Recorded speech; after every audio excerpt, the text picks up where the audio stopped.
Hi students, welcome back to school and welcome to grade 10. I am Señorita Onfroy and I'm going to be your teacher of Spanish for this year and next year.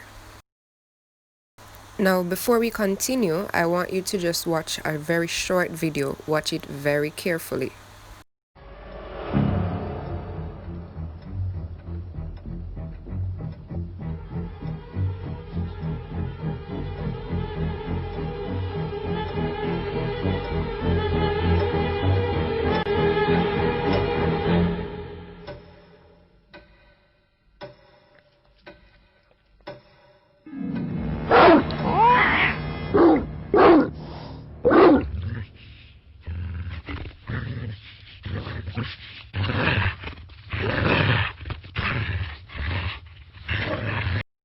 It's a good thing the fish knew how to bark, or else the cat would have surely eaten it.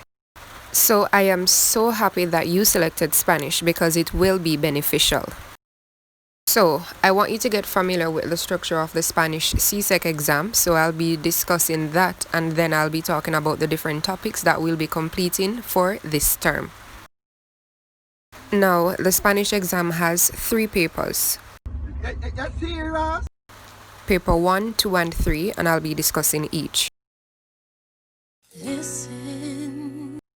Yes, you will definitely have to listen. So, for paper 1, number 1 to 30, that's listening, and then 31 to 60 will be a regular multiple choice. So, for number 1 to 30, you will listen as I read, and then you'll circle or shade the correct answer. 31 to 60, normal multiple choice, where you shade or circle. Now, paper 2 is the paper that you'll be doing some writing, and it has 4 sections, and I'll be dealing with each section individually. So you have situations, letter writing, dialogues, and then a very simple reading comprehension. So these are how the situations will look. You'll get them in English, and then of course you respond to them in Spanish. For the letter writing, you'll get a scenario or a letter prompt, and then you'll write the letter based on that, of course, also in Spanish. After the letter, you'll have a short dialogue to complete, and the dialogue must make sense. You'll get a scenario just like with the letter, and then you'll complete the dialogue. Alright? Very simple.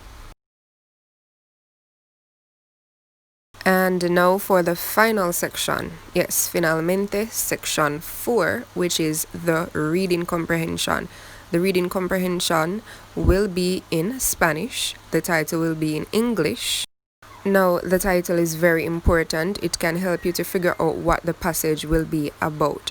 Now, directly after the passage, you will have some questions. The questions, you should answer the questions in English, not Spanish, English. And the good thing about the questions is that it is set up in the order of the passage. So if the first question asks, what is the name of the person in the passage? More than likely, the first thing in the passage is the name of the person. Alright, so the passage is quite simple. Can we just talk? Can we just talk? Yes, paper 3 is where you'll be doing the talking. So you'll be talking in Spanish. And paper 3 actually has 3 sections.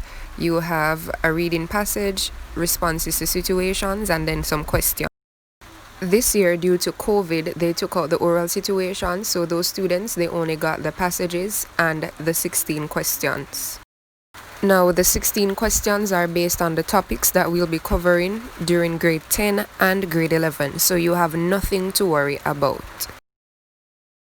This is an example of a passage. They're usually this long. And this is how the oral situations will look. The 16 questions are based on these 6 topics: home and family, school and career, shopping, daily routine, traveling, as well as sports and recreation. So those are the topics we'll be doing for grade 10 and 11. But before we move on to the grade 10 topics, we are going to be reviewing some of what you did in grade 9 from March to July.